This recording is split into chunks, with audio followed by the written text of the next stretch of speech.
آپ کا کوئی مریض آئی سی یو میں داخل ہے، آپ کا کوئی مریض وینٹیلیٹر پر ہے، ہاسپٹل میں داخل ہے، گھر میں بیمار پڑا ہے، بیڈ پر آ چکا ہے، بظاہر ایسا لگ رہا ہے کہ بچنے کی کوئی امید نہیں، آپ مایوس ہو۔ بعض اوقات ڈاکٹر یہ جواب دے کہ بس اب مریض کے لیے دعا کر۔ بالکل دعا کرنی چاہیے۔ ایک ایسا وظیفہ چلو میں عرض کرتا ہوں، صحیح۔ اس وظیفے کی خصوصیت یہ ہے حسن بھائی کہ مریض شفا یاب ہو جائے گا۔ اگر اس کی موت کا وقت قریب نہ آیا ہوگا تو مریض اللہ کی رحمت سے شفا پا لے گا۔ آپ جائیں نا کسی مریض کے پاس، گھر میں اگر آپ کے کوئی مریض ہے، والد بیمار ہے، والدہ بیمار ہے، تو آپ عیادت بھی کریں اچھی نیت کے ساتھ، اور 7 مرتبہ آپ یہ دعا پڑھ لیں۔ دعا کیا ہے؟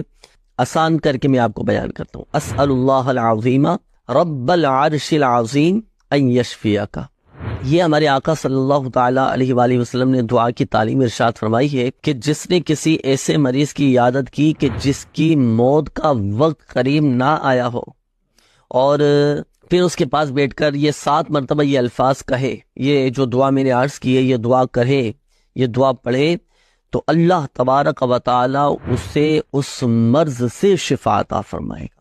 اگر تو اس مریض کا اس مرض میں موت نہیں لکھی ہوئی نا، تو اللہ کی رحمت سے یہ جو دعا میں نے عرض کی ہے نا، اس دعا کی برکت سے آپ کا مریض صحت یاب ہو جائے گا، اور صحت یاب ہو کر گھر بھی واپس آ جائے گا۔